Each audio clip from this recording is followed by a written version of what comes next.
Hey there, Leijiverse. This is Jacob Campbell from live from Facebook.com/Leijiverse. We have another amazing interview with Jonathan Tarbox today. I'm just going to kick it right over and say hello. How's it going, Jonathan? Oh, we have you muted there. Yeah, it's unmute. Hello. Hello, Jonathan. So great to have you on today. Thank you. He is co-author of the new book on Leiji Matsumoto. Leiji Matsumoto, essays on the Manga and Anime Legend. And on top of that, he was senior editor, right, of Raijin Comics, a manga anthology that really helped bring manga in general to the States. So we have a fantastic source of information again for us today. So what I want to encourage all of you to do in the comments is ask your questions. Anything regarding Leiji Matsumoto, more specifically the Cockpit is his expertise. And if you're curious about Raijin Comics, about manga's origin in the US, go ahead, ask away. And we're gonna table those till the end, but if you feel free to join in the conversation as topics arise, and I'll be keeping an eye out on it. I really just wanna get right into it, so we're gonna transition smoothly here out of the music and just jump right into our first question. Basically, I did a quick summary, but Jonathan, how would you summarize what you do? I would try not to, actually, because I've done so many different things. I think a lot of the people in the modern world there was a time when people did one job their whole life, back in our parents' or maybe your grandparents' generation. Now people have done, I'm part of the very first wave of the generation where you just change jobs every 5 years. I have been a manga editor, been a manga translator. I'm also a university instructor. So those are probably the two things by which I would define myself. I used to work for the NFL as well, but that was in a different life. Long, long ago in a galaxy far, far away. Are you a fan of jock manga, sports manga? Not as such. I mean, I like them for what they are. I like them because they're manga, not because they're jock. Okay, gotcha. And translator, any notable titles audience may recognize? Fist of the North Star, City Hunter. Wow, okay. Baki. Okay, so I'm learning things here too. I'm so slapdash all the time. Everybody knows that, but we're all going to learn today, and you're the teacher. So I've got a lot of questions here for you as well. What introduced you to anime and more specifically Leiji Matsumoto's content? Those are two very different questions. Sure. I first went to Japan in 1984, and I moved there in 1987. And anime fandom in America, I pretty much missed it because the people who were just beginning to watch anime in America, and manga, I think fandom came significantly later than that. The people who were just beginning to watch anime in America were like about a good 5 to 10 years younger than me. So when that was all picking up, I also lived in the Midwest. You'll notice all the stories about the rise of anime fandom start on the coasts. Yeah. The East Coast and the West Coast, because that's where the channels that I've read the same story so many times about, oh, back in 1975 or back in 1980, we were watching these, UVF, UHF channels. I wasn't watching those channels, didn't exist in the Midwest. So I went to Japan not knowing that anime fandom had already started and that manga fandom was beginning to go. When I went to work so my manga and anime fandom was I was in Japan reading manga and watching it on television. And the funny story is in 2020, when I went to work for Raijin Comics, they originally pitched me, and 2002, excuse me. 2002, I went to work for Raijin Comics and they said, okay, we want to put out a manga magazine in the United States. And I'm like, well, Americans don't watch anime or read manga. And they said, you haven't been back home in a very long time, have you? And by then it was already an explosion. By then there was already Tokyo Pop and Viz and all these other companies. Like I was really shocked. And I got sent within 2 weeks to my first convention, which was Animazement in North Carolina, and then right after that to Acon, and then to Anime Expo. I was like, oh, it was mind-boggling to me that this whole subculture had grown, and I didn't know anything about it at the time. Yeah, it's like a really meta version of culture shock. Yeah, it was. You know, it was. Yeah. layers on layers there. Inception of some sort. Yeah. Wow. Okay. So, and then how does that pinpoint to Leiji Matsumoto? Well, of course, you can't be, especially in an old school. Remember, I'm watching this stuff on television in the late 80s, early 90s, late 90s. Everybody knew who Leiji Matsumoto was. His stuff was in Japan was ubiquitous. So I never called myself a fan of him. I just called myself I was a fan of the entire genre. It was when Helen McCarthy and Darren Ashmore asked me to be part of this project that I focused in on Leiji Matsumoto. Mm-hmm. So let's talk a little bit more about your time at Raijin Comics as senior editor. What was that whole experience like? Wow. That was my salad days. Those were my golden years. I know I'm going to look back on my life as like that was one of the truly amazing times, because here it is. I got sent to like 3 or 4 conventions a year from Japan, and I always see all these kids who are like, oh, we love anime, we love manga. And I'm sitting there thinking, I work for directly under Hojo Tsukasa and Hara Tetsuo and Horie Nobuyuki. I'm working in this industry. My boss goes and hangs out with Monkey Punch. When I had a question to ask Hara Tetsuo about City Hunter or something I was supposed to do, I would go and I would knock on his door and I would say, Hara Sensei, how do you want me to translate? How do you want me to do this thing? And I realized that this is shall we say, a rare opportunity. Most people don't get to work into that kind of proximity. So it was amazing. And I was working 70 hours a week. We did something that nobody else has ever done. And nobody did it because it's insane. We tried to put out the kind of manga magazine that the Japanese put out, i.e. weekly. Several hundred pages a week. And the deadlines of a weekly publication are insane. In Japan, the trains run until about midnight, and then they start up again at about 5:30, 5:45 in the morning. And there were many times when I went home on the first train of the morning because I just worked all night through. The one that really got me was the day when I missed the first train and had to wait for the second train. And I was like, wow, okay, now it's really, it's getting out of hand here. I need to start going home and getting some sleep. There were editors who slept in the office because you're sitting there waiting for the genko, the rough drafts or the finished pages from the artist to come through. They couldn't say, okay, I'll take care of it in the morning. These guys had a weekly deadline, and they had, minutes made a difference. When I worked at DC Comics, I remember artists saying, oh yeah, our job's real hard. We have to do 30, 40 pages a month. And I'm sitting there thinking, you lazy sons of bitches. The guys I used to work for did 22 pages a week, every week, 48, 50 weeks a year. So we were working insanely long hours, but it was like, but this is what I wanted to be doing. I mean, when else was I ever going to get an opportunity to do something like this? And so when you ever see those mangas that are about a manga production office, yeah, Hollywood loves to make movies about making Hollywood movies, like Singing in the Rain. Manga artists also love to occasionally do manga about being a manga creator. Why would I look at those mangas and say, yeah, I was in that office. I was sitting there at those desks, and it was one of the best times of my life.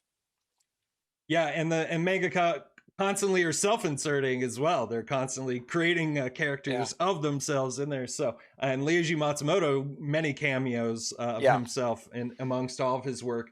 There's one of my favorite frames from City Hunter. There's one point, I don't even remember the rest of the story in this one particular episode, but at one point, something happens in the story, and the main character, Saiba Ryo, goes, what? What just happened? And you see him peel back the corner of the panel he's in and look under, and underneath is Hoju Tsukasa drawing City Hunter. And he's like, Tsukasa, what are you doing? What is going on with you? And Tsukasa's like, shut up, just go back to the story. And he puts it back down. Oh, that's fantastic. So was Raijin was an American company? No, it was a Japanese company. Okay. It was run by Hojo. It was run by Horie Nobuhiko, who had been the editor-in-chief of Shonen Jump when he worked for Shueisha, but he split off and formed his own company. Okay, because I was going to ask, if you guys learned anything differently from publishing in America to publishing in Japan. I mean, do you have personal experience to expand on that, maybe in the context of comics, or is that a little outside of the expertise? No, after I worked for Raijin Comics, I went to work for DC Comics. Yeah, okay. And I started up the CMX manga line for DC. Okay. So I got to see both sides of the coin, and it was eye-opening, the mistakes that were made on both sides. On the Raijin Comics side, what they didn't have was they ran everything out of Japan, and the idea was this was going to be an authentic manga magazine.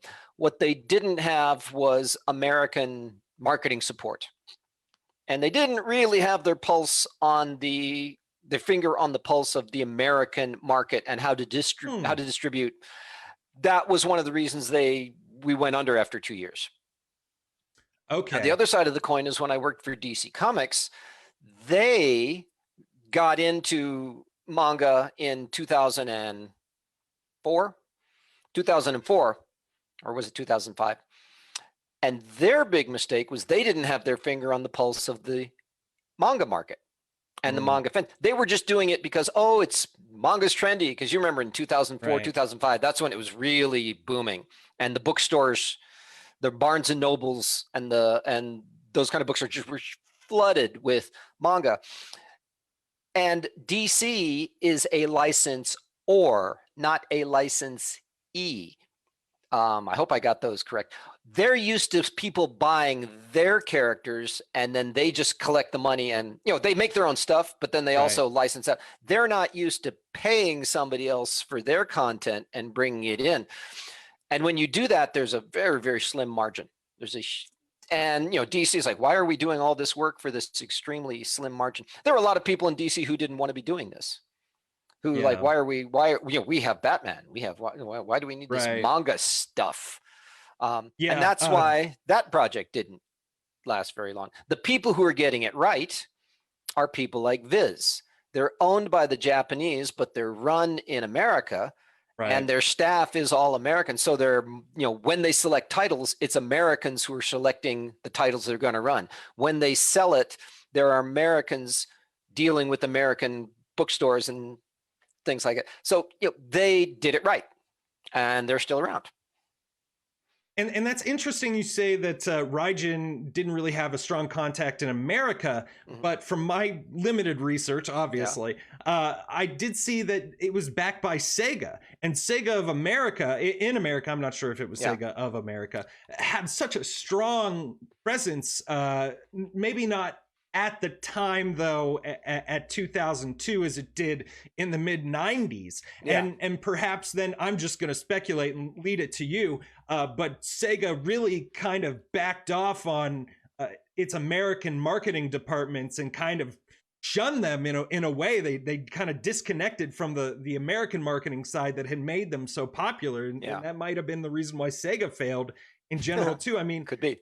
Could you speak on sort of your relationship with Sega? None. There wasn't one. None, I mean, I think they were just like, they bought in. In Japan, one of the ways businesses run is you start a project and various people buy in. And that's their way of saying, okay, we approve. And it's their way of getting marketing capital. But they didn't actually do anything to support the magazine at all. Yeah, because I would think they'd want those contacts to help make their investment flourish, but Sega might have not been making a lot of great decisions. Well, having worked Classic. for all the companies I've worked for, I've worked some National Football League, DC Comics, Raijin Comics, other jobs. I've worked for some very big companies, and I've learned that just because they're a big company with a famous logo doesn't mean everybody calling the shots knows what they're doing. Absolutely. Absolutely. And such as, I mean, it's true for all of us in life, you know. Yeah. Money can only take you so far when you throw it around. I've learned not to expect people to be as intelligent as I originally thought they were. That's a horrible thing to say. I shouldn't have said that on the internet. Cut that one out, please. Yeah, live. No, I mean, expectations do kind of doom us all in many ways. So it's best to go into situations without expectations, but that's a life lesson. And we want to talk about manga right now. Yeah. But you personally, you're in Riyadh, Saudi Arabia right now? Yep. Yeah. It is now 7:30 and 7:23 in the evening. Dark outside. And that's why we're having this live at noon in the EST where I'm at. Can you talk about why you're there at this point? Can I talk about it in such a way that I'm not saying things I shouldn't say live on the air? Sure. Education in America is dead. And if you want to be a teacher and get paid a living wage, you have to do it overseas. I see. That's it. And I don't, because this is a program, if we were on a symposium about education, you would hear me talk about that nonstop for the next 3 hours, but that's it. Teaching in America is dead. Yeah, I hear you. It's not the teacher's fault for all my teacher friends out there who are listening. We're hoping for revitalization, I'm sure, but let's talk about Leiji Matsumoto again. Is there any recognition for Matsumoto works in Riyadh or Saudi Arabia? The market here is so new in that the local fans, and there are an amazing number of them, what the local fans are watching and listening to and possibly reading are much, much, much later. They're not reading the class. What we call the classic era of manga is almost completely unknown to these people. It's all the new stuff. It's like, you know, Naruto, One Piece, right, Dragon Ball, from that period on. That's what people here watch.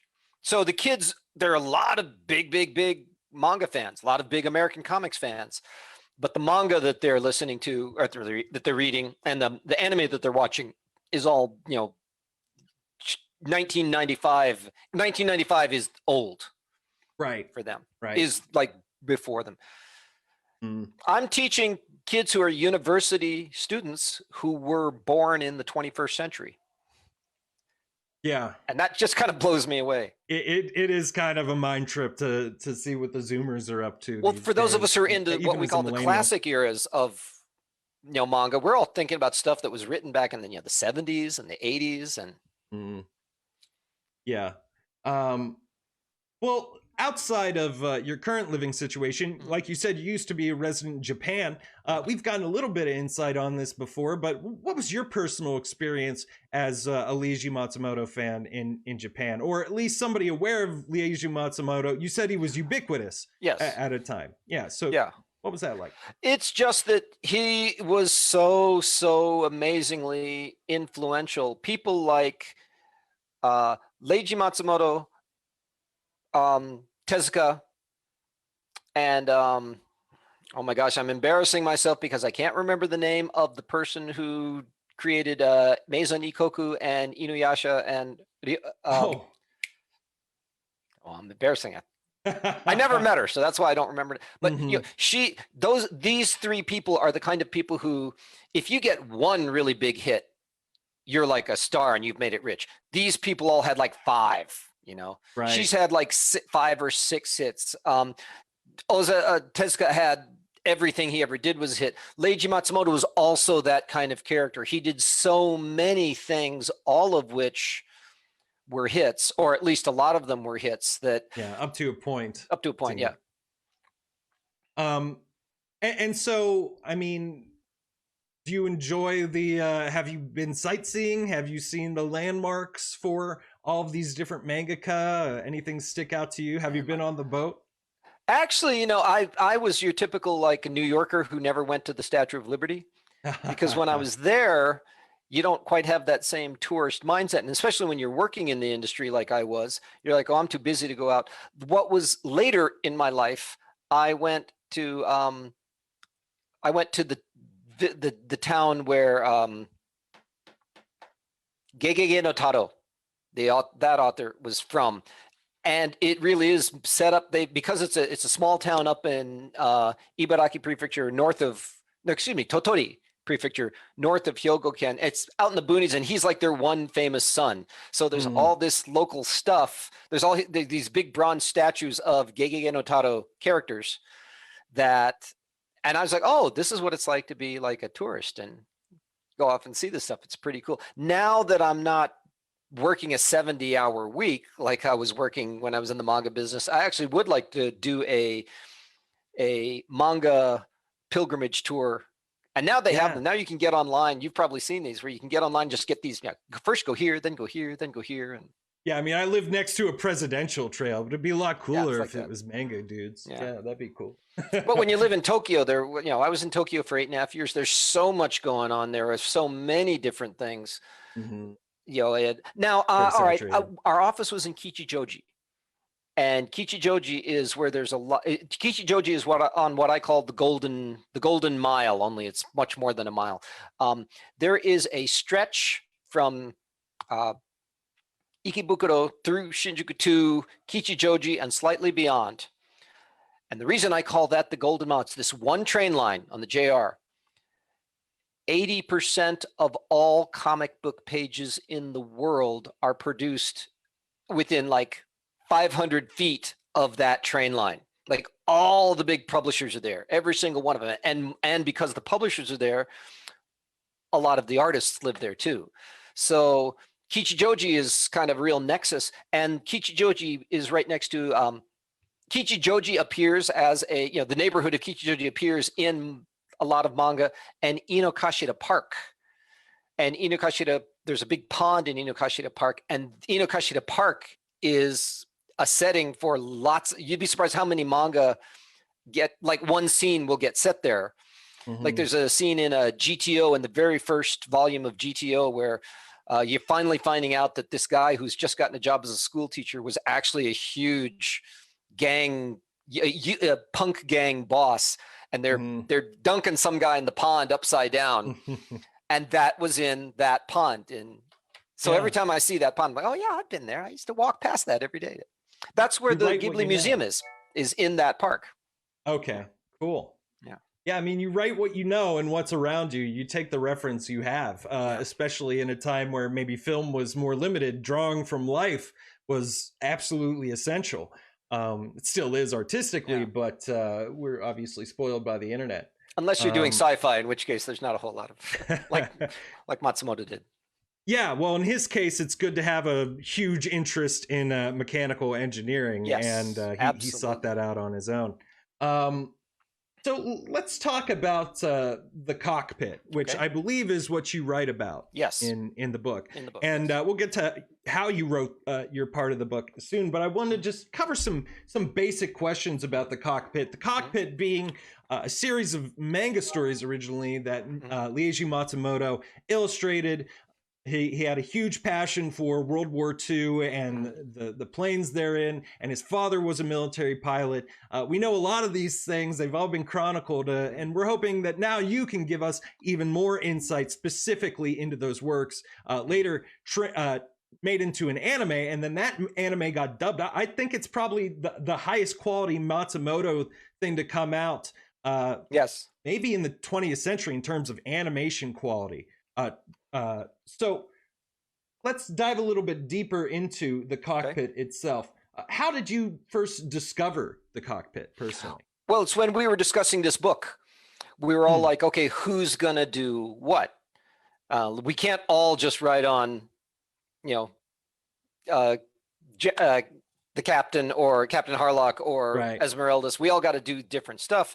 And Darren directed me to her, like, why don't you do the cockpit, which I actually hadn't heard of. It's almost completely unknown. There's a few people that write about it if you look for it on the internet, but it's more or less really pretty well unknown outside of Japan. Like Tezuka, like Ikegami Ryoko, who wrote Meizan Ikoku and I remember her name now.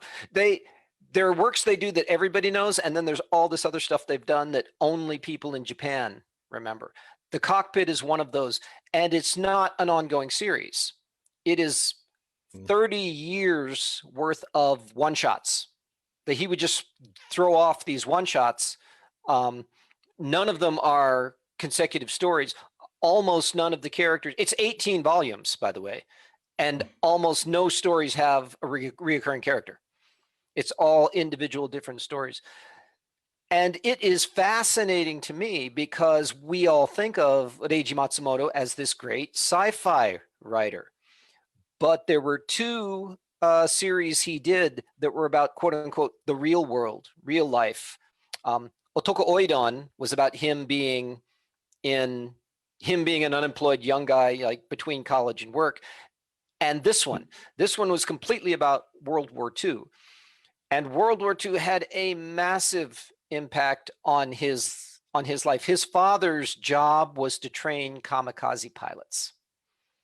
And I did not know it was so specifically kamikaze pilots.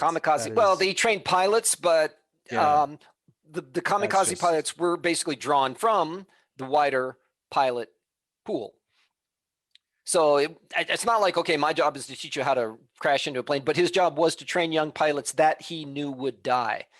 And his father watched the battleship Yamato get bombed and sunk, which is often forgotten, that it was only like, it had only been in commission for like a couple of weeks. It was like its first major mission, and it got sunk.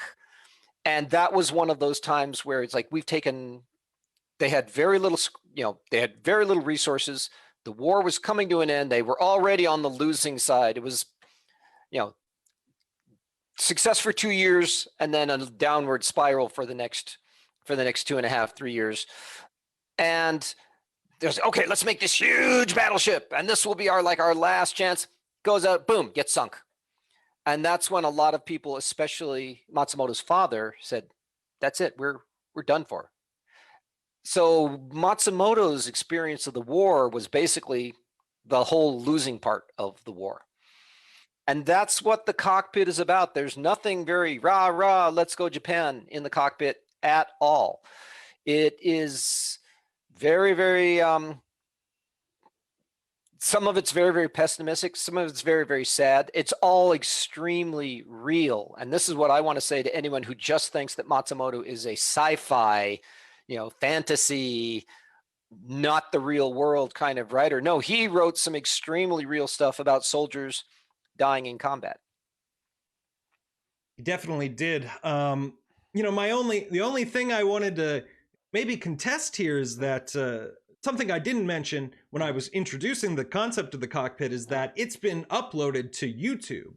And yes, those videos have acquired, if not millions, at least 1 million views. I mean, this is probably, for the modern anime fan who's just been looking for weird stuff on YouTube, this is maybe one of the most recognizable things Matsumoto ever did to a particular generation, which is crazy when you do think about it's the complete antithesis of what made him so legendary in the 70s into the 80s. That's exactly my point. It's such an antithesis, and yet all the themes that are going through the Cockpit completely underlay everything else he did in the Leijiverse. And in fact, there are a few tie-ins. There are characters whose earlier incarnations from Battleship Yamato and the captain, they appeared in their previous lives inside the Cockpit in 1 or 2 of their stories. It's interesting, though, you mentioned Otoko Oiden, which is part of the larger Tatami trilogy. It may actually be based in the Leijiverse, because there are concepts of ancestral. It's just not a space opera, science fiction. So when you almost wonder if the Cockpit is based in the Leijiverse too, because you have connected. The Captain Harlock and I don't know if all those stories are factual. I mean, is that the case, or that many were facts is not the point? Facts is Sorry? not the point. I don't want to say romanticized, but I do want to say fictionalized. Yeah. But yeah, I mean but they're all. I would say it's romanticized personally, just because of the tone. Yes. But please, yeah. Well, I don't. Yeah, romanticize is it's kind of a loaded term. It can mean a lot of different things. So that's why I want to just say I'm hesitant to use it.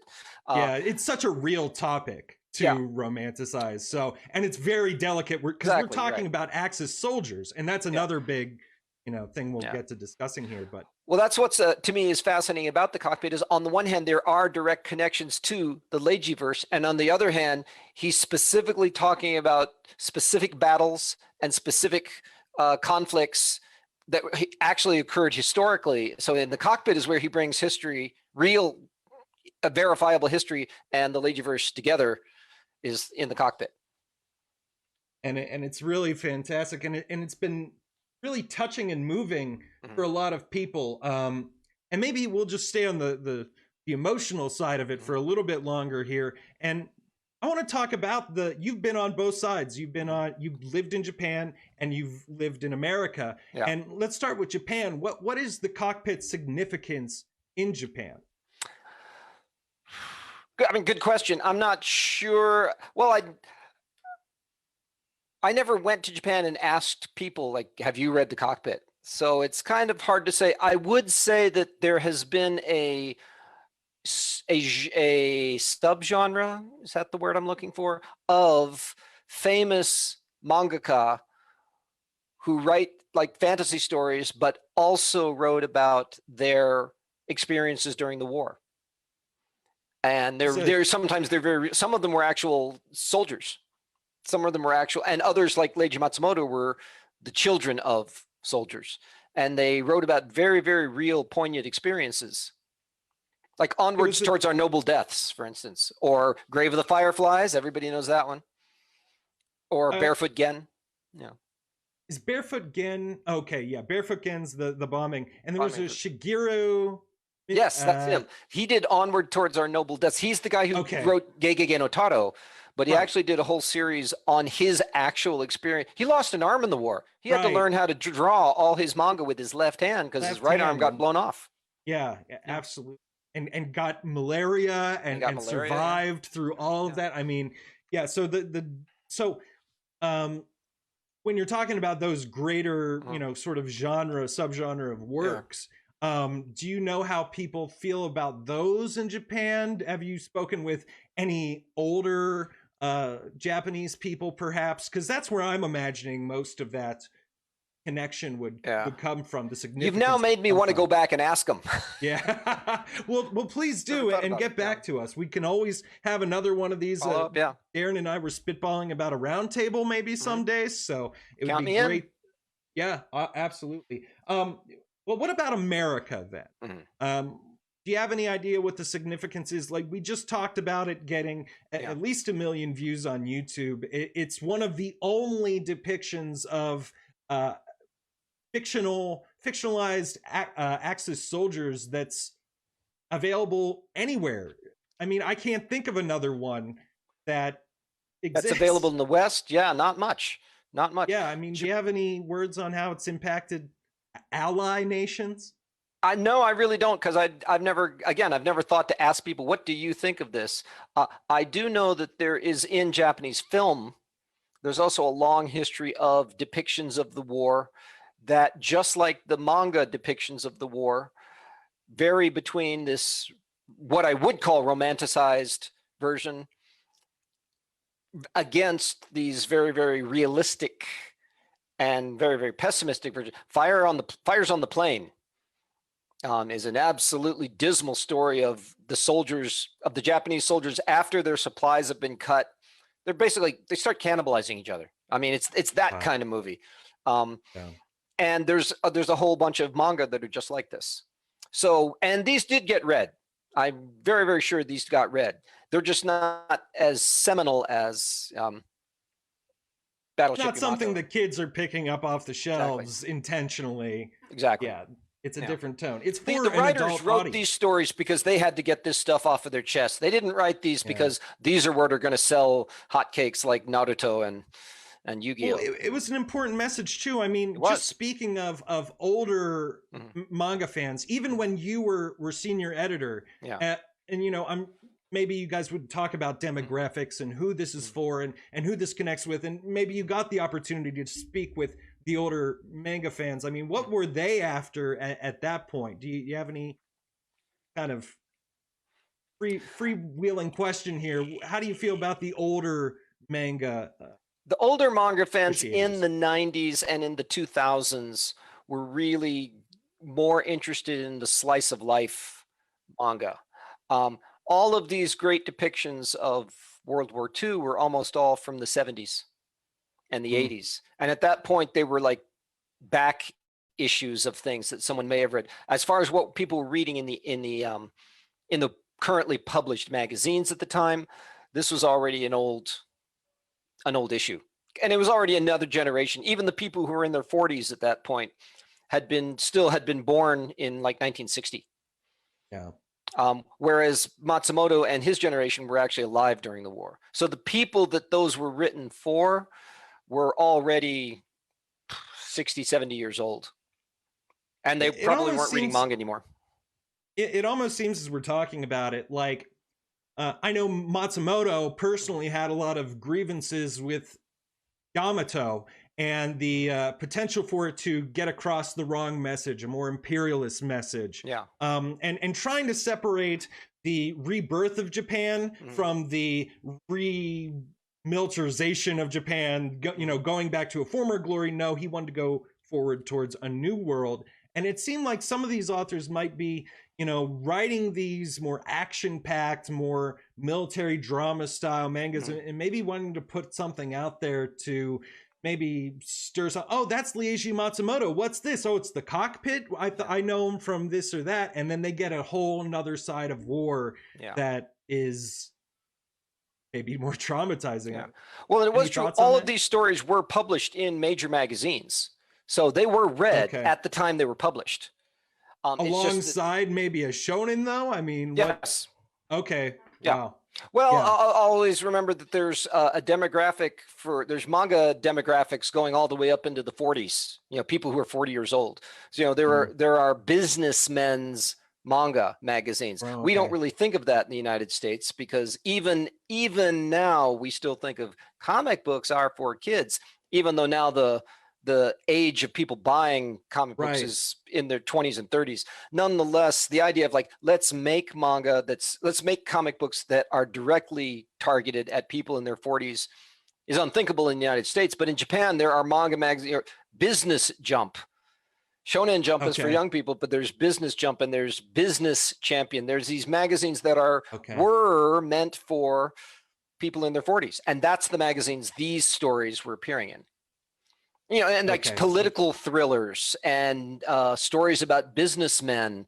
One of my favorite series is Suribaka Nishi, which is about a salaryman and the company president. You know, it's your typical like bottom of the ladder, top of the ladder, but outside the company, they became friends because they go fishing together. And that's the whole. That's it. And it's a long running. It's a movie series. But those stories are written for businessmen. They're not written for kids. So they're not appearing in Shonen Jump magazine. They're appearing in older magazines. Okay. Yeah. That's interesting. So can you talk a little bit more about the production of these works? Are you able to expand on that? I can talk about manga production in general. I never really found any. I can talk about what Matsumoto said about this particular work. I can't really talk about what he did when he was actually drawing, because I'm sure when the actual production, he was just like, okay, we got to come up with more stories. I got to come up with 22 more pages by next Thursday to fill this. But what he was working on as a concept was, and this is the main thesis of my chapter in the book, and this is what I find absolutely fascinating about it. The concept of what is a hero and what a hero does. Needless to say, Matsumoto is clearly concerned about the concept of what is a hero. What does a hero do? How does a hero live? However, reading the Cockpit really allowed me to realize that the Japanese concept of a hero is totally different than the Western concept of a hero. And it's hard to talk about these things without talking in very narrow stereotypes, because, you know, if we had 5 hours, we could talk without stereotypes, and we could talk about the exceptions, but we don't have 5 hours. But we got time. We got time. So please. But if I were to say, you know, what is if we say, you know, average American person on the street, what is a hero? What does a hero do? How does a hero behave? A hero wins. A hero fights for victory. And that's it. And if you don't win, you're not really the hero. You can have anti-hero stories, but you notice even the word anti-hero means against the type of what a hero really is. And it's possible to die in the attempt of what you're doing, but by your death, you help bring about victory. And my favorite examples of these are like the Alamo. Yeah, they all died, but the stereotype, the meaning of the story, there's people who would completely debate the actual historical truth about this, but the meaning of the Alamo story that we've all been taught was they fought, they held off the Mexican army long enough for the Texas army to regroup, and then the Texas army comes, and that's the meaning of their sacrifice. That great John Wayne Western, The Godfathers. You know, the Godfathers are protecting this little baby, and 2 of them die, but the baby lives. So, you know, there's this victory. The goal is settled. In Japan, there's this concept that is written about in detail by Ivan Morris in a book called The Nobility of Failure. And he knew Mishima, Yukio Mishima, the author. He was one of Mishima's first translators. And then when Mishima committed suicide, if you don't know about this, go out and read it. It's an amazing story in and of itself. He's like, what? He committed suicide? He committed ritual suicide in a military office. And the translator, Ivan Morris, was like, why did he do this? So he went back and tried to find out the reason for this. And he came across this theme that has existed in Japanese literature for really since the beginning of Japanese literature, of the noble failed hero. And the hero goes out there and he's emotionally pure, and he fails and he dies. And that's the proof of his purity, where the evil, conniving, politically savvy Machiavellian bad guy wins and survives and goes off. And Ivan Morris shows this pattern over and over again of the famous stories of famous Japanese heroes who did exactly this, and they didn't win. Now, what Ivan Morris gets to at the end of his book is the Kamikaze Pilots. The Kamikaze Pilots knew they would not win. And what made the whole Kamikaze Pilot concept unthinkable to the American military, the reason they could never wrap their head around it, is you're losing, you know you're losing, and you choose to die. What we would do is, well, if we know we're losing, we give up. Maybe we go to jail, maybe we go to prison camp, but we live to fight another day. But to the Japanese, no, to live was, in this stereotype, was a disgrace. And that is why the Japanese treated their prisoners much differently than the way Americans treated their prisoners, and why both sides did not understand each other at all. So Ivan Morris shows in the writings of these Kamikaze Pilots back to their families, they were deliberately tying into this image of the failed hero. I mean, they were specifically mentioning, like that great hero in history, so-and-so, I'm going to do this. And that's what Matsumoto is writing about in the Cockpit. So the reason I focused on, my biggest regret about the chapter I wrote for this book is I didn't focus on more stories outside of the ones that appeared in the anime. I focused on the ones that appeared in the anime because I thought, well, that's something that people can already relate to because they've seen it. But in the 2 stories about the Japanese characters, the main characters die and they fail and they don't achieve their goal. The guys on the motorcycles, remember that one? They didn't even make it to where they were trying to get to, and that's okay because they died. Now, I'm not going to say I like espouse this idea or like this idea, but this is a literary theme that the Japanese, once they started losing the war, really, really clicked into. And it conditioned their behavior. And that's what Matsumoto saw at the end. You say, we are fighting a war we know we will lose. And we're going to fight even harder, even after we know. There were people who wanted to keep fighting after 2 nuclear bombs had been dropped on Japan. Any other country in the world would say, okay, we better give up, survive, live to fight another day. But there were some Japanese military people like, no, let's fight to the last man. It doesn't mean everybody felt that way. But there was definitely this ethos going on that I didn't understand until I read The Cockpit. It's interesting. Go ahead. Yeah, it's interesting that Matsumoto, he does put these individual soldiers on sort of a pedestal in these one-shots to give them the honor and respect I think he deserved, they believed.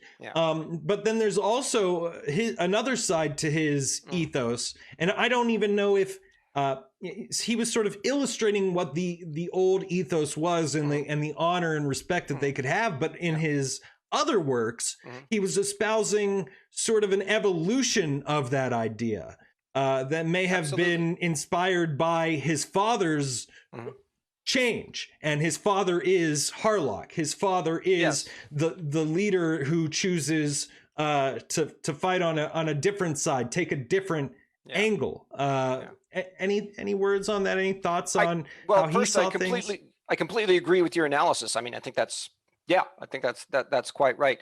The other thing I like that should always be pointed out about a guy like Matsumoto is he's an artist. He's not trying to take this one theory and prove it and make it true. He's perfectly capable of completely giving an opposite version of the message. And when you're an artist, you can do that because that's what life is really like. You can two opposite things can be true at the same time. So the point is, he wasn't trying to say, okay, here's a theme, and I'm just going to write that theme, and I'm going to say that theme is always the case, and that's always how it works. No, he was completely capable of saying both sides of that question. Yeah, I mean, I see The Cockpit as him painting from life, whereas the sci-fi is painting from his desires and his internal belief, and because that's the only place we can kind of extrapolate on the future from, right? It's our own personal experience. No, you're absolutely right. And this is why I like The Cockpit. It's like, this is his way of saying, okay, this is what real war in real life was really like, especially when you're losing. I shouldn't say this too much because I can't say I've studied the issue enough to know. But I would say this. Southerners in the United States have a whole different concept of the Civil War than Northerners. And Northerners are like, we won. And the image of America I was brought up with in American public school was, America goes to battle and we win. And we win every battle. And so we are victorious. America has never, or at least not in the way they teach us in school, has never just completely and totally gotten its ass kicked. Japan did. Japan didn't just lose. They were invaded. They were occupied for the first time in their entire history. They got 2 nuclear bombs dropped. They know what it was like to really, really, really lose. And I love Japanese film as much as I love manga. There's a lot of Japanese films about the direct post-war era where life sucked. There wasn't enough food. Grave of the Fireflies. There were people literally starving to death because they're just, Japan knows what it's like to have been completely crushed and to completely rebuild from that being crushed. Now, I think Southerners in America have a little more sympathy for that than I'm not going to say anything about the rightness of their cause, but they know what it's like to really have lost a war. Whereas most of us in America, we've kind of been brought up to think, oh, we're Americans and we win, and that's what we do. We're winners, and we've never just been completely beaten the way Japan we was. gloss over our we gloss over our we gloss over the sure we gloss over we gloss over our failures, but yeah, it's like a whole semester on World War I and World War II, and then let's cram in everything else on the other semester. It's like Vietnam, okay, exactly, and but Japan can't do that. I mean, they lost so bad, and it was such, you know, the psychological and social, you could call them scars, but I would prefer to think of them as ripples. You know, you dropping a rock in the pond and the ripple keeps going. Those ripples are still, they're only just now beginning to fade away in Japan, that they lost a war in just such a completely fundamental way, like completely lost, and people starved to death after the war. And that's what Matsumoto is writing about in The Cockpit. Well, I think now too, you know, we have the benefit of hindsight, and we can all look at, well, why did Japan lose the war? Why were they in that position? And it even factors into Matsumoto's own life, because French pilots taught Matsumoto's father how to fly a plane, and this was the industrialization of Japan. The, you know, sell 'em oil like first one's free, buddy, and then they need more and more and more, and you know, there's so much complexity to that issue that I think we can all see. And Matsumoto deals with some of these issues in a much more complex way than, you know, just your simple propaganda movie about the war, whether it's pro-war or anti-war. He's like, no, it's a much more complex. It's just like you said. It's exactly like you just said. Yeah, it's a very, very complex issue.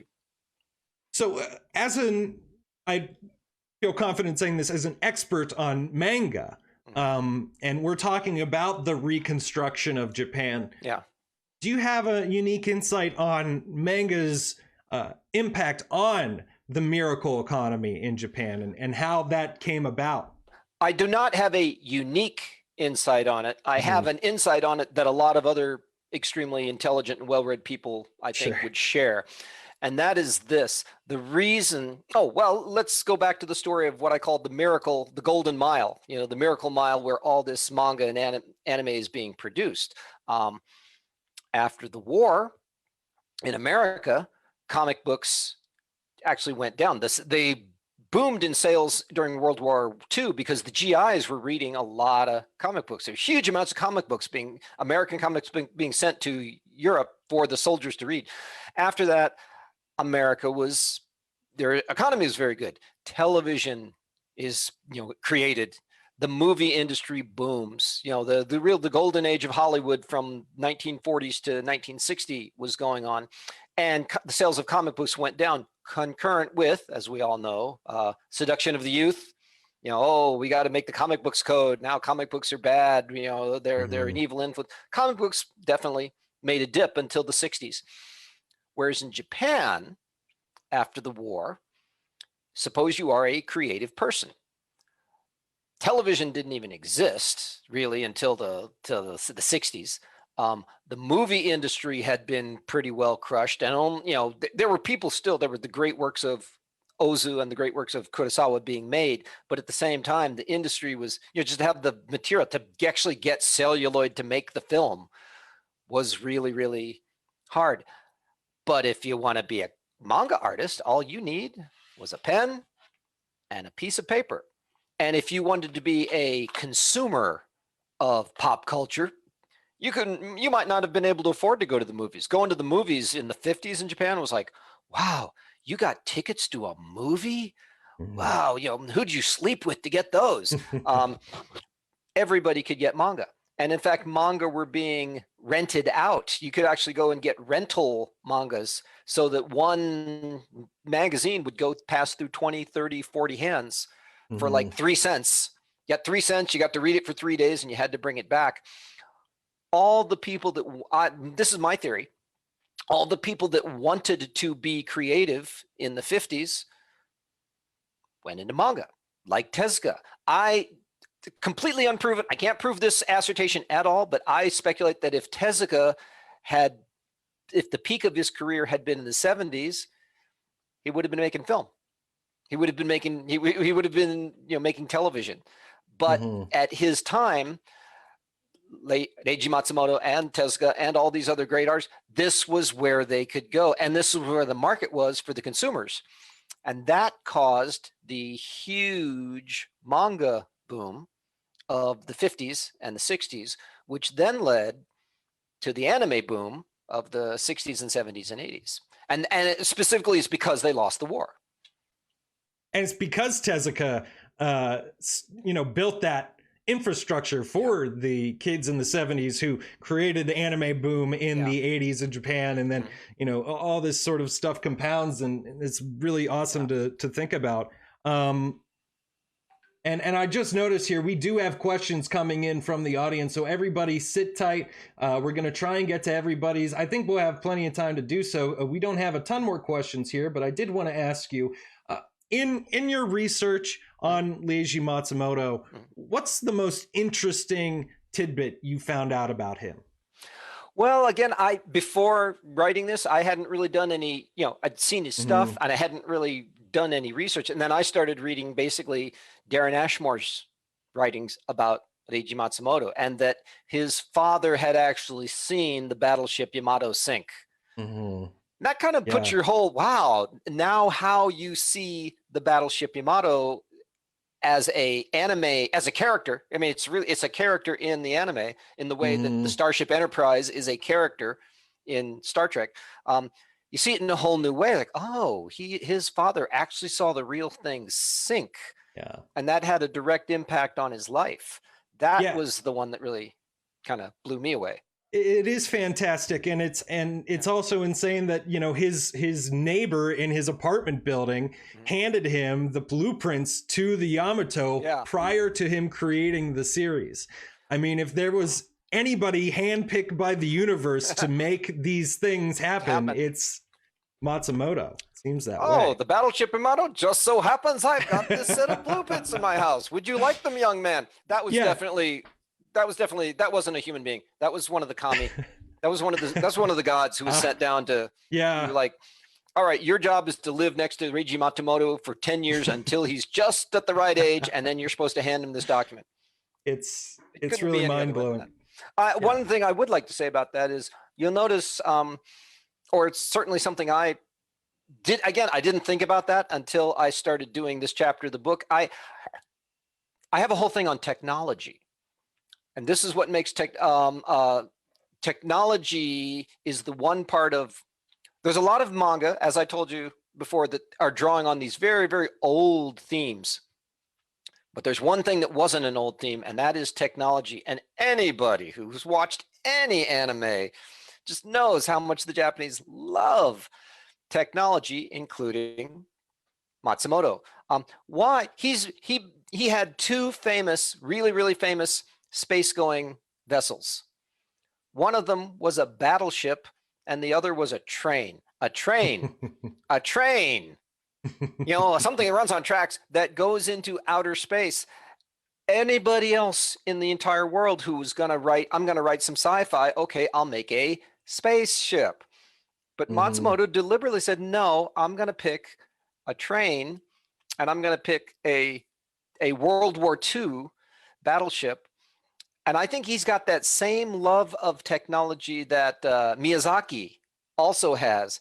They love technology specifically. There was right at that time when the Industrial Revolution happened, technology was working, but it was still something that you made with your human hands, and you could still relate to it on a personal level in the way that we felt about the old steam trains, I just rewatched an old TV show that I'd watched as a kid about trains.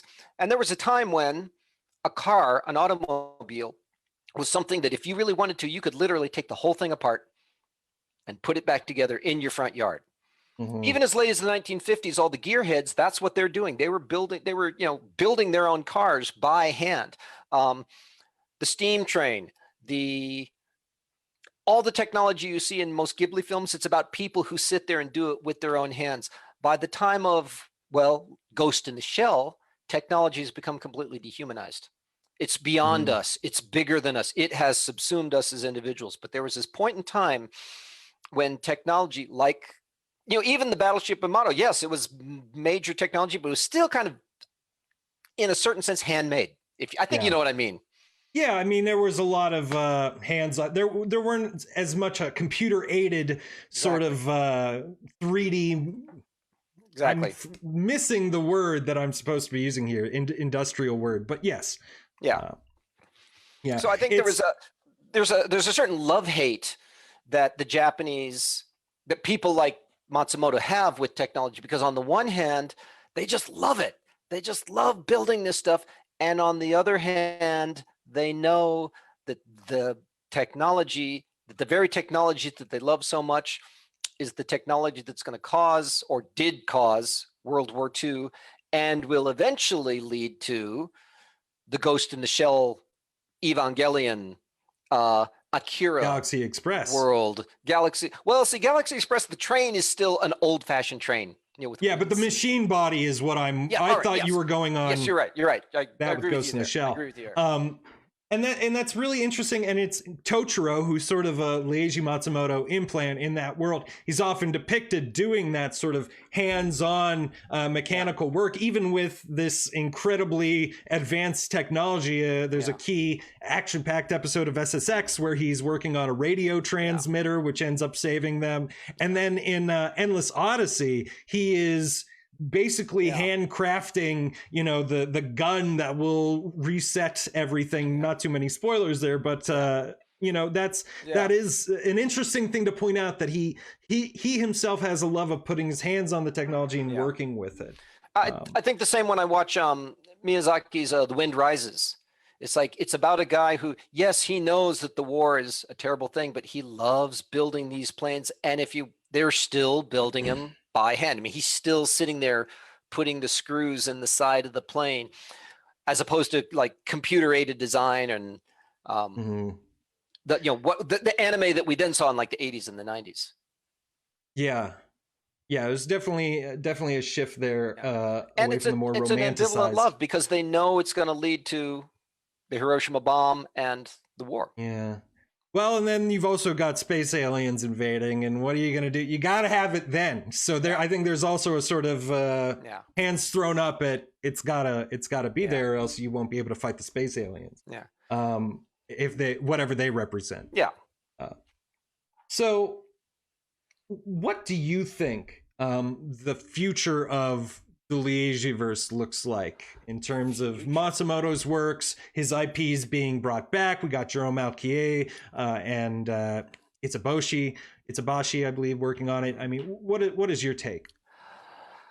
I'm an old guy, right? So you always love it when the young people go back and find what we call the classics. And yet I'm realistic enough to know that a new generation of artists comes along, and they come along with a new vision, and they create stuff that really responds to a younger generation of consumers. I hope people keep reading Leiji Matsumoto's work.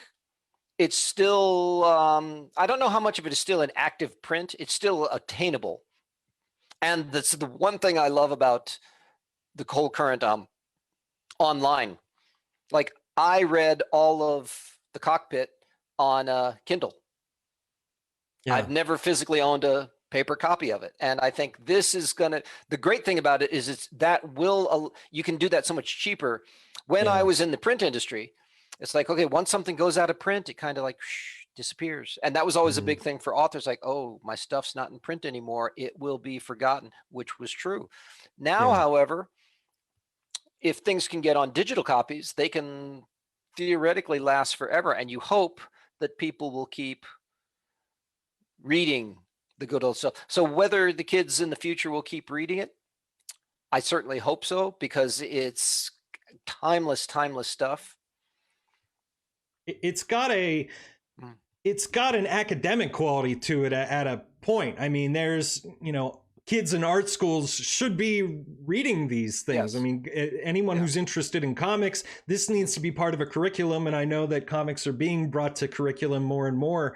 And it's not just anime, like you mentioned. There's also the boon of things like Retro Crush, and that's not an advertisement in any way. I wish it was, but I'll also say Amazon Prime. If it wasn't for just having Galaxy Express 3.9 at a time, it's not on there as freely anymore.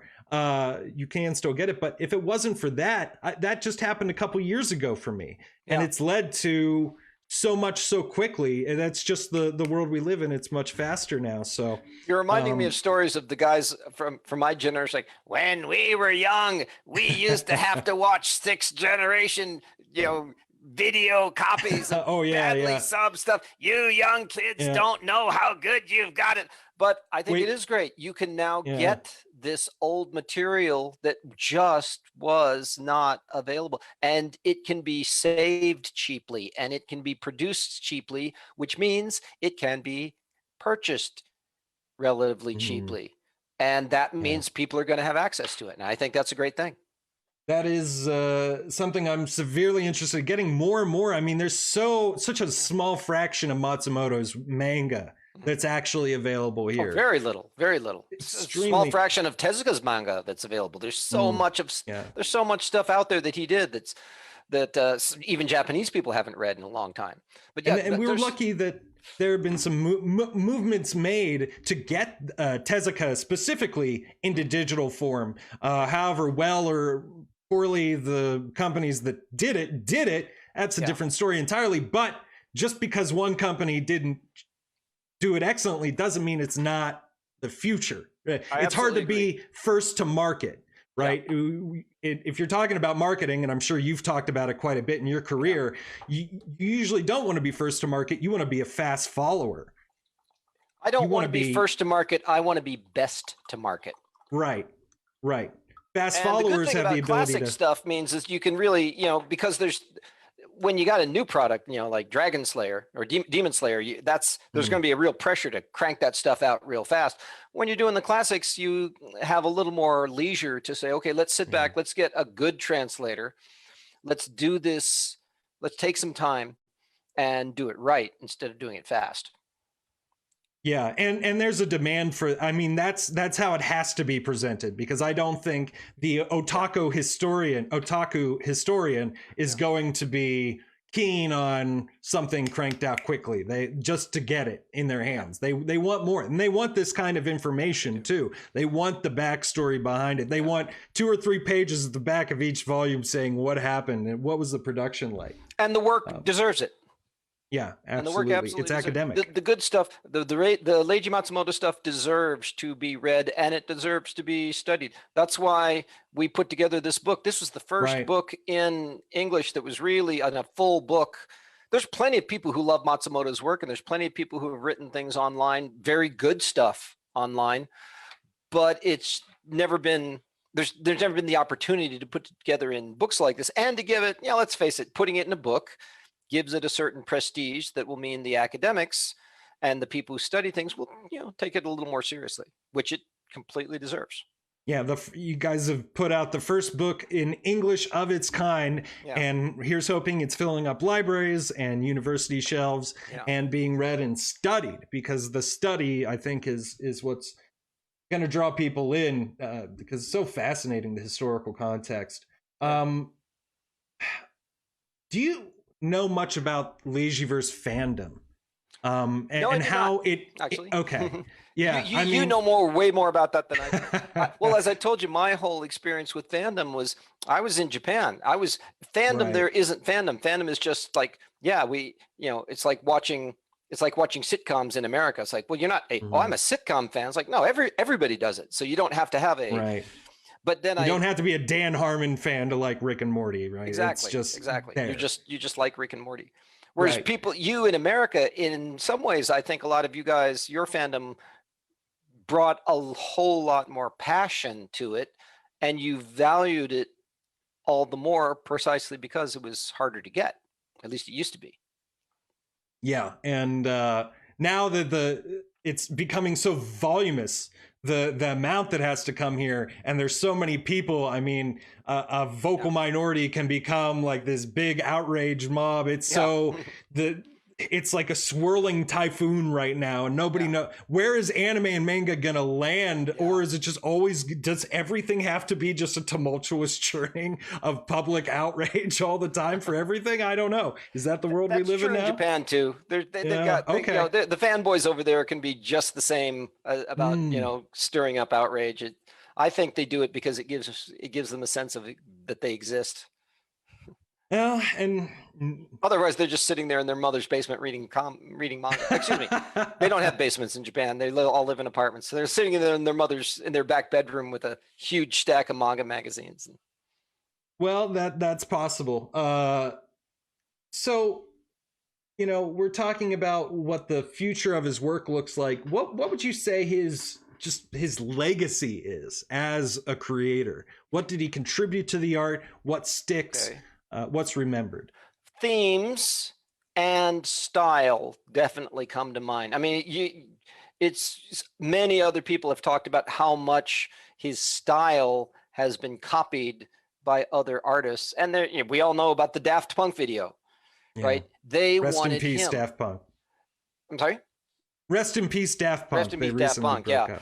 They wanted him. They looked at his stuff, and we said, we want that to be what our video looks like. And that, I mean, to me, France shows, you know, the French, they certainly appreciate good manga art. They appreciate good comic book art, and they treat it as an art, and they respect it as art. And so the designs, I mean, his designs have been copied so many times by so many American and French artists, as well as Japanese. The themes are timeless.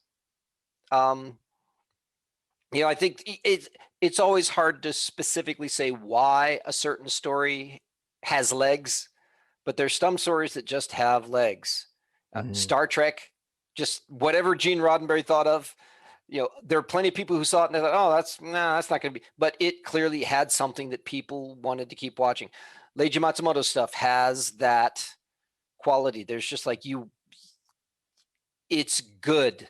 And I can't say why it's good. You can just say it's good, and you know people will keep reading it. And there is bad manga, and there is bad anime. We've all seen it. And this is the good stuff that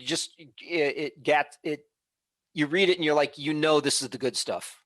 Yeah. And the good stuff will last. There's a myth there that you don't get in a lot of works. A lot of works don't become mythos. Yes. But I think that between everything Matsumoto's done in the Leijiverse, that's recognizable as that space opera. Yes. It's got that Star Wars-y feel that, you know, if it infects you at the right point, it's so representative of so much more than just itself. I put forth the argument in the book. Well, I don't put forth the whole argument. I just say this, that I think Leiji Matsumoto stands there with Terry Pratchett, George Lucas, J.R.R. Tolkien as one of the great world builders. Yeah. And that's not an easy thing to do. There have been plenty of other people that have tried and failed, and there's not that many people that have tried and succeeded to actually create an entire universe the way Matsumoto did, and succeed and keep the stuff coming out. And he did. And there's people like Tolkien and Matsumoto did it all by themselves. Yeah. Don't mean to criticize George Lucas, but he had a lot of help. He had a lot of help. Specifically, maybe indirectly from Matsumoto and other creators. You know, a lot of otaku. So, or George R.R. Martin. You know, he created a world with, and that was only what? How many books? It's only like 6 books. Which is a lot. I mean, they're great books. But Tolkien, he created a great world, but it was only like 4 books when it comes down to it. Matsumoto's created this thing that was just, you know, endless volumes of stuff, all of which has been really, really good. And that's why I think it'll stay popular. Developmental stuff for Tolkien too, and Silmarillion and stuff, you know, there's probably a lot of world building stuff from Matsumoto that we won't see until long after he's gone, just like Tolkien. So, you know, there's going to be more of these gems and treasures that come to us. And speaking Speaking of digging for treasure, Mhm. I think I skimmed over this. You did write part of the new book on Matsumoto, and I don't think I asked you what was your process for doing this. You got the proposal from Darren, you Darren. said, to do the Cockpit specifically. So Yeah. where'd it go from there? Then they left me on my own, and I'm Yeah. reading these stories in the Cockpit, and there's so many. There's still some I haven't read. It's 18 volumes, and I'm reading it in Japanese because it hasn't been translated. Um, so that, needless to say, slows down my reading time by quite a bit. Uh, Mm. there were just so many stories, and then I had to start getting online and finding out about the connections to the Leijiverse, because there's so much in the Leijiverse that also hasn't been translated. And then I start reading all the backstories, and then I finally come across um, Ivan Morris's, because I was trying to figure out, okay, what's with these stories? What's the deal? Because I had actually, all right, the story behind that is back in college, I had written a senior thesis on Bushido, because I was studying martial arts a lot back then, and I was a budding young college, East Asian studies major, studying Japanese and falling in love with this stuff for the first time. And I did a thesis where I basically said, uh, Ueshiba Morihei, the founder of Aikido, and Miyamoto Musashi, who wrote the Book of Five Rings, those guys were real warriors, and they really fought battles, and and then they won. And then you have Yukio Mishima and the author of the Hagakure, who write these idealized things. And I was like, but they don't really know battle, and they talk about losing and death, and Musashi never talks about, oh, I'm going to die. Musashi talks about, I'm going to win. So I made this typical young naive person's argument that those guys, these two warriors, who were real martial artists, they understood, and these other romantic guys really didn't get it. But the point being, ever back then, I grappled with the same question that a lot of historians have grappled with, was like, why did the Japanese act the way they acted during World War II? There were so many things that we just didn't get. And I still hear people who say, oh, they did it because they were brainwashed by propaganda, or, didn't say. And then you're reading these Matsumoto stories that are these Mm-hmm. poignant, realistic stories about these guys dying unvictoriously. And I just had to figure out what was behind it. And so I started actually reading about the Kamikaze, and then I read Ivan Morris's books, and that unlocked the key that there is this ancient literary tradition in Japan of this concept of a hero. Mm-hmm. And then I realized, oh my gosh, you can see this concept of a hero unfolding in all of Leijimoto's space opera works as well. And I felt like I kind of uncovered something that I didn't understand before about that's why they have heroes who die, they have heroes who fail, they have heroes who change their mind, and it's not about some amazing victory where yay everything. He doesn't write stories where and everything worked out all right in the end, Yeah. which is a trope in Western culture that I've always absolutely detested myself, because I don't think everything always works out all right in the end. Yeah, real life is definitely messier, and Yes. his portrayal was definitely more accurate. Even a people that's been indoctrinated Yeah. still has basic human Yes. common sense and reason to Yeah. think beyond what has Exactly. been told to them. And you see that in the Yeah. discussion Yeah. with the pilots in the Yes. Kamikaze story, leading up to his departure, and how they all sort of have to rationalize it, Yeah. and they all are critical of their surroundings because Yes, they're they are. not just brain dead They're sheep. not just brain They dead sheep. are hard thinking Yeah. people. So um, Matsumoto is drawing these stories that I then went back and found were very realistic portrayals of actual accounts of World War II pilots and World War II um, Army, Navy, soldier people. And it was very ambivalent, and it was not all yay, we're all good people and this is great. And I felt like, oh, now I felt like it gave me a better understanding of what was happening with the characters on the battleship Yamato and in Galaxy Express. And that's another reason have always said long ago, even before I did this, that the reason anime and manga is popular among manga fans in America is that anime and manga is writing stories with themes and ideas that American comics so rarely touch. Yeah. Yeah, and partially because of that code and because of the need for America to only take W's. We never take an L. Yeah. Yeah, but the fans of manga and anime dig this, and they get it, and they get that this is real stuff. They get this as meaningful stuff, and that's why they read anime, because American creators aren't coming up with. Some of them are, but the mainstream ones aren't. Yeah, there's a lot of pressure from up top to keep things how they have been proven, quote unquote, to work. And I'm sure you experienced, well, maybe you didn't experience that. I mean, you were maybe actually seeing things from a different lens, or maybe you wanted more of the Western perspective to be taken in consideration at Raijin. Is what you were saying before. No, I just wanted the marketing support to be better. Okay. But as far as the content is, we wanted pure, good. Pure, right.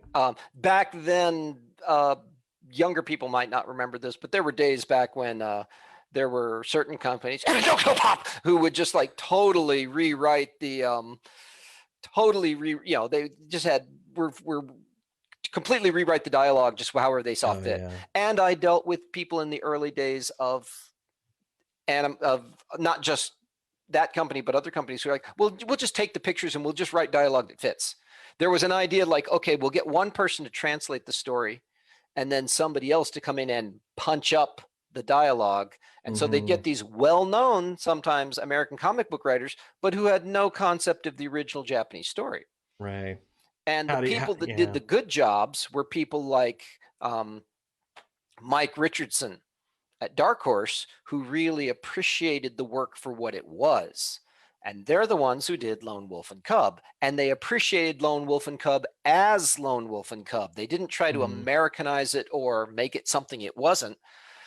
And that's why it worked. And that's why it was good. And that's why the fans liked it, because the fans knew it was the good stuff. Yeah. I guess I wasn't trying to insinuate that you guys wanted to change anything, but maybe the curation of those works to fit what a Western reader might be more interested in, really could hook them more easily. There was a little of that. Yeah, you're not wrong about that. Okay. Was that something that you resisted, or something that you tried to play more into or work with? My job was just to get the stuff off the through the pipeline. Moving it. Yeah. My job was just to understandable. Crank that stuff through. Yep. Makes perfect sense. Because at CMX, I was also working a 60-hour week, so. Yeah, well, we appreciate what you did for anime in America, manga more specifically. Oh, the people at Viz have been doing it for 20 years nonstop, so I've got nothing on them. Hey, you threw in your work, and it's definitely appreciated. Couple more quick questions, and then we're going to turn it over to the audience. Okay. Which Leijiverse character are you? If I was in the Leijiverse or in any anime or manga, I would be a non-player character. I'm Soldier A, Yeah. I'm man in hat standing in crowd. Well, is there anyone you would idealize yourself to be? If you were exactly who you wanted to be, which Leijiverse character would you be? If I could choose who I want to be, obviously the captain. Okay, fair enough. Yeah. I mean, who? Well, Okita or Captain? Captain Harlock. Yeah, see, we got to specify here. There's plenty of captains to go around. Yeah. To me, he is the captain. Captain Harlock. Enough, yes. Yeah. A good choice. And but I have no illusions that I have anything in common with the man. Well, we can all aspire and model.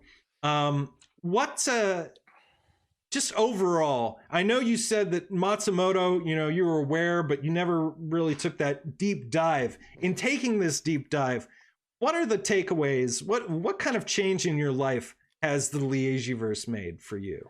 Change in my life. Okay, let me think about that, because that's a deep question. And it can be, for some people, they worked on it, and like yourself, you've worked on it. It was a paycheck. I mean, anything can change your life. It can be practical, or it can be, within the story. I would say this: when I do a deep dive on a great author, and this is true of any time, if you do a deep dive on a great artist, you will see what they're really trying to get at. And when you read not just Matsumoto's work, but the things Matsumoto has said and the interviews he's done, you realize how really, really deep and meaningful their work is. And it's always nice to be reminded. One of the great things about doing a deep dive on any artist, and especially someone like Matsumoto, is you realize, oh my gosh, how much is there, how much thought, how much feeling he's put into this. He wasn't just cranking this out for a paycheck. He really was trying to say something important about the meaning of life and the human experience. And when reading his interviews about him saying what he did, it reminded me to go back and look at his stories again and go, oh yeah, this is, I mean, I remember it was good, but yeah, this is really good.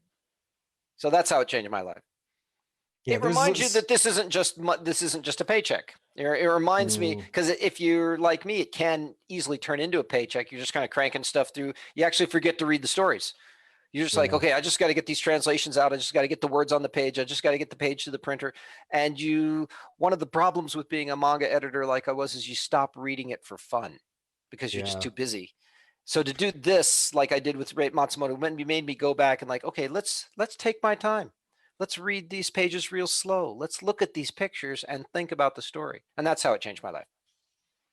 Yeah, it definitely helps people look at things more intently with more purpose. And you're right, it is, and it's built into the content itself. There's this sort of, or they call them icebergs now. You know, they have the iceberg memes where it's like you go deep down and at the top maybe you've got Harlock or Galaxy Express or Yamato, but then you go down and you're finding the Cockpit and you're finding Otakoiden, and his ethos sort of, you get wrapped up in it, and that is to be sort of enveloped in these thoughts is life-changing. You're absolutely right.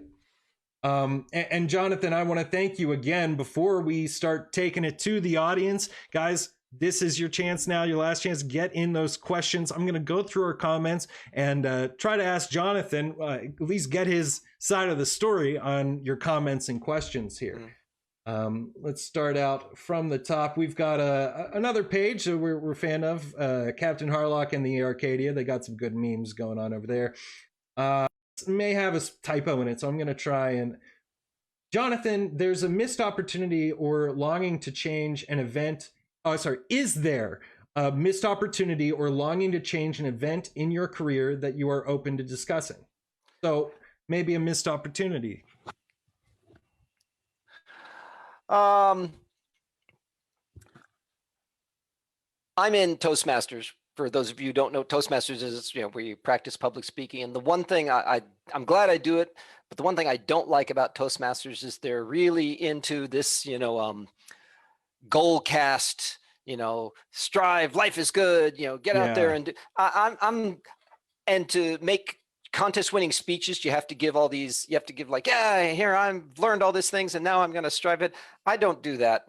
I don't do that kind of positive mean stuff. And I've made a whole lot of speeches about, I like to make my students, when I teach them, I say, okay, now you got to make a speech about regret. Now you got to make a speech about lost opportunity. Now you got to make a speech about what would you have done differently. So do I have those? Oh, yes, I have so many. Do I want to air my own dirty laundry in public, however? That's a different It can be humanizing. I can give you all the reasons why. Yeah. I mean, I won't pressure you. Anything benign that comes to mind? Maybe a missed opportunity to meet somebody, or I will give you one. This is kind of benign. Somebody interviewed me and they said, we want you to be a managing editor. And I said, well, the job I have right now, I just got a small promotion at the job I have right now. And, you know, I'm feeling pretty good about the job I have right now. So I think I'll take a pass on that job you're offering me. And I don't think I was really clear about all the details, but they, you know, anyway, about a month later, a recruiter called me because they saw my LinkedIn profile. And they said, oh, we want to offer you a job. I'm like, working for who? And it's like, it's the same job I had just turned down. And I said, okay, well, by the way, how much are they paying? 4 times my current salary. Oh no. What? Oh. Oh, you are glad you didn't try to interview me the week after that happened. I can tell you that would have been a very, I'm like, life sucks. I'm going to throw myself out of a window. So yeah, that was a big missed opportunity. No. Yeah. But it wasn't just the money. It would also been like, wow, I turned down a job to be a managing editor. Why? What was that? What was I thinking? So that was a big maybe you needed. Yeah, another big missed opportunity is that Raijin Comics didn't get, like I said. Oh, sorry. Hold on. You got muted. There we go. How's that? That's better. I wish Raijin Comics had gotten better local support. Okay. That was Raijin Comics was a very big missed opportunity. It could have been a better product. Yeah. But I also made me realize that I saw other companies like Viz and Dark Horse who were doing it right. And now I'm like, man, I wish I'd been working for them instead. Well, I like to think about lost opportunities that even if you've missed one, there's a chance that you were meant to miss that. If you had taken that opportunity, you wouldn't have gotten the other thing, or maybe it would have been your whole life, and you would have missed out on this other thing right at the end that was going to be magical. That's how I like to see it. But it can make you drag your head for a little bit there. I will say there's a couple things that while I was working in Raijin Comics, when you're busy doing your job, you stop seeing the forest for the trees. I wish I'd done some of the things that you were talking about, like made a few more pilgrimages to the great anime manga sites. I wish I'd done more of that. Yeah. Well, there's still time. I did a lot of cool stuff. Yeah. I'm not do more. Yeah, I can. Well, I'm 60 now, so you start seeing the end of the track.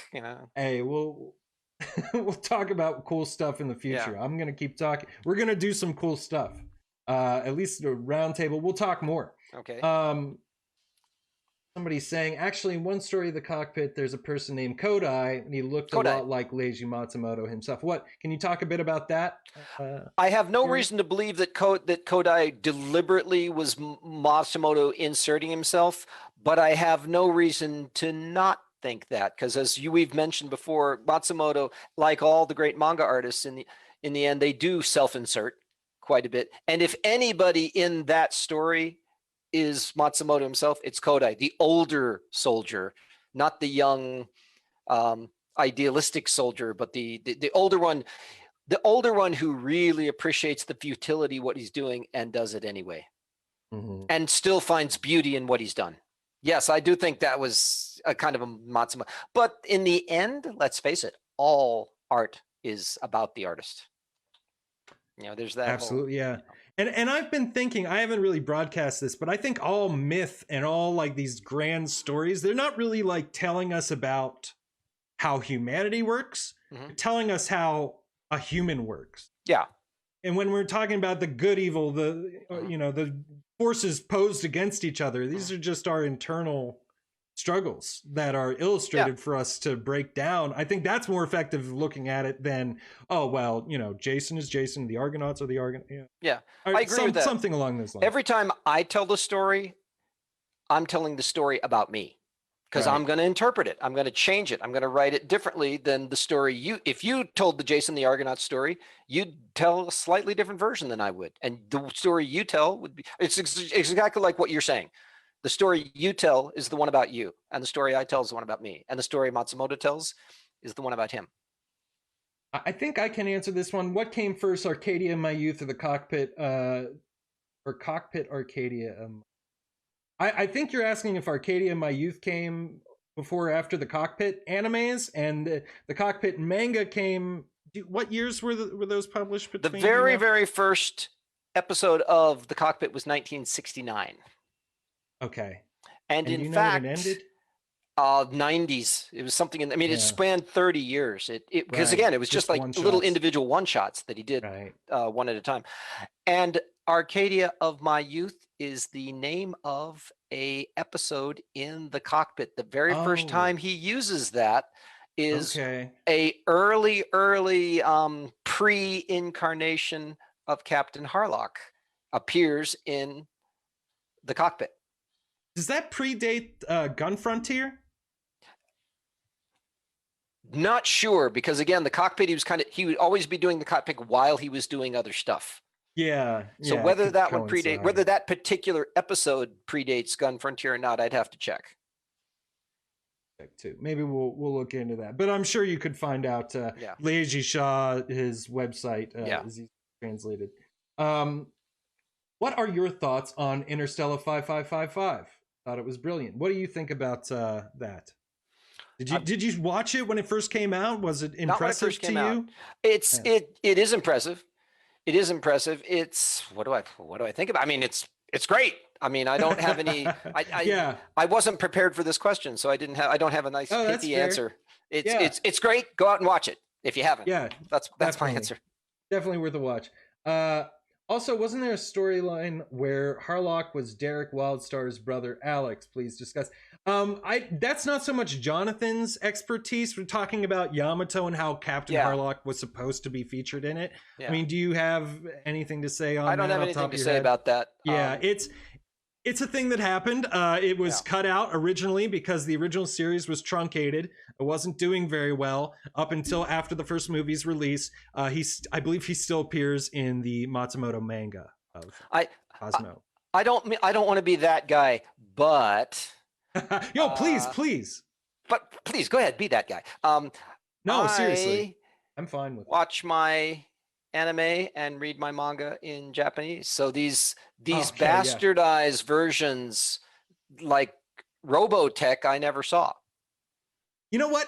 The Robotech, the makers of Macross and Genesis Climber, they all really like Robotech. I don't slag off Robotech, by the way. I don't. It's just that that's not the version I saw. Right. Right. I think and what you see first is what you like. Yeah, it's what you see first is what you like. Yeah. That's human nature in most cases. But yeah, that's a little thing about that there. Yeah. Graveyard of the Fireflies? I think it may be what he's talking about. I'm just Musashi. I don't think that was really a question. But if it is a question, feel free to reform it. Do you have a theory on how gravity sabers would work? Cutting just by being constructed with rounded sides. What do you think about that? I'm a total geek, but I'm not that kind of geek. I'm not the one who worries about how the transporter beam works or what makes a lightsaber. It's sci-fi fantasy. The fun part, in fact, the creators are also not the kind of people who think about that rarely. I just accept all the technology as it is. I mean, to me, that's the fun of it being science fiction. Yeah, well, more so science fantasy, because then you have that division there, because there's a hard sci-fi people where like I want to know how the Gundam works, hard sci-fi Minovsky really particles. Cool. But all I care about is like what story is the author trying to say? Yeah, that's me. You've heard this one. Everybody has heard this one. Somebody asked Mike. His last name's Japanese. He was one of the tech guys on Star Trek. Somebody said, "How do the Heisenberg compensators work?" And he said, "Very well, thank you." I was like, to me, that's it. That's all I need to know. Yeah, that's for somebody else to make up. I mean, that's why they make these concepts so kids can figure out how to make it. That's Go ask Stephen Hawking; he'll tell you. Yeah.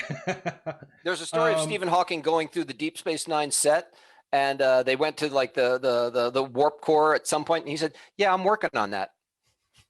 Yeah. I was like, whoa, okay.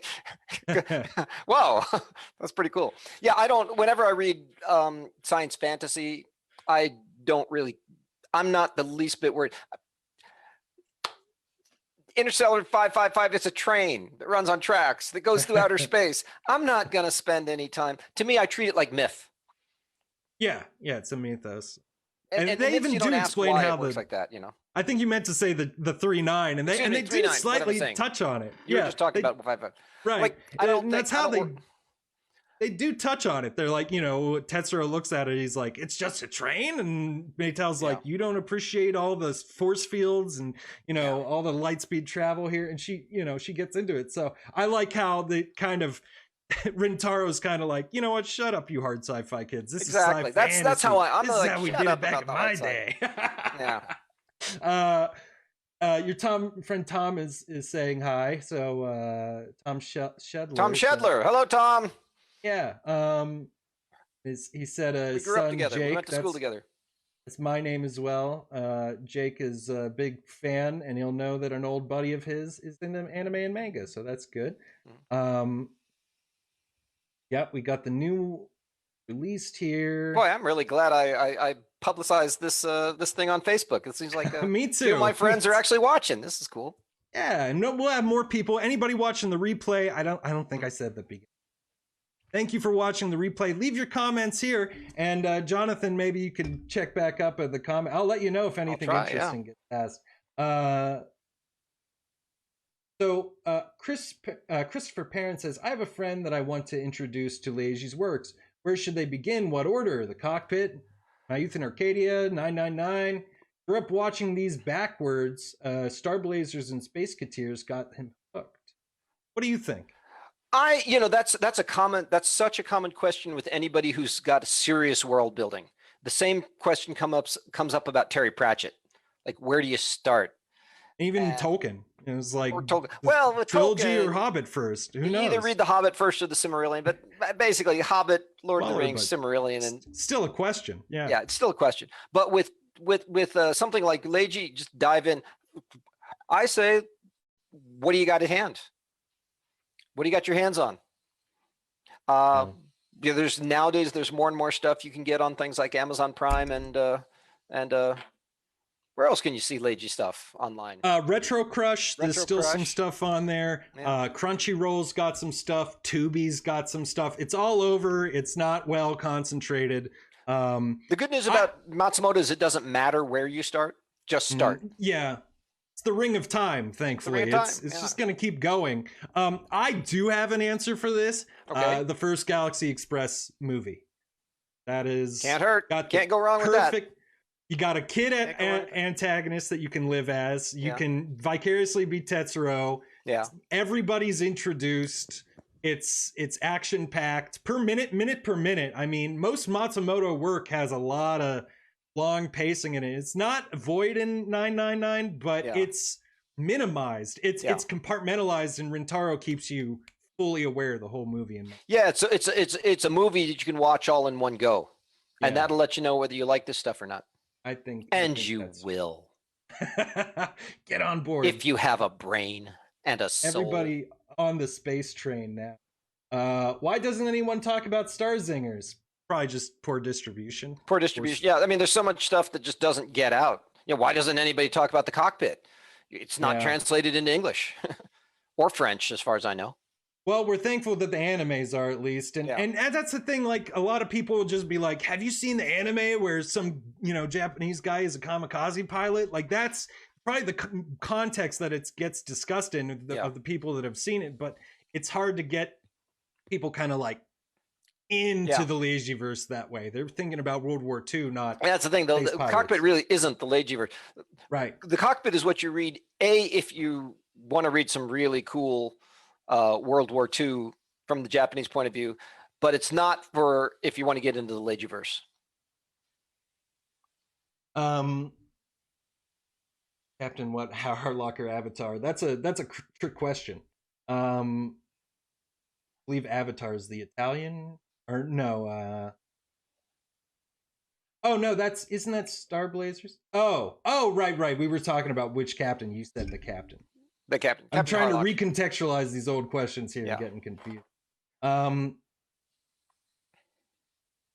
you have a preferred, the red robot from Star Blazers Space Battleship Yamato? Yeah. You prefer Japanese, right? So you'll you'll watch everything in Japanese, right? So I think that means you're a fan of the Japanese version of the English dub. Yeah, and the spring water. The copious amounts of spring water they drink. Want to Yapon's favorite things to reference on stage. Um, I don't. He's asking a lot of questions about the deep lore stuff. We're thinking about more about the Cockpit today. So he's asking about the Oyama family. Did Matsumoto look into the Field Marshal Yawa? I can't pronounce this. Yao Oyama, hero of the Russo-Japanese War. Mm-hmm. Do you know anything about that? Oh,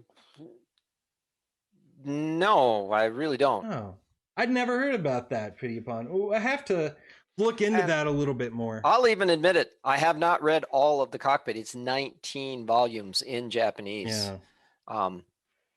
I've gone through and hopefully gotten what I thought was the best of it, but there's probably like 1 or 2 episodes that I missed. And I didn't sit there and just try to read it from start to finish because I knew I'd never finish if I did that.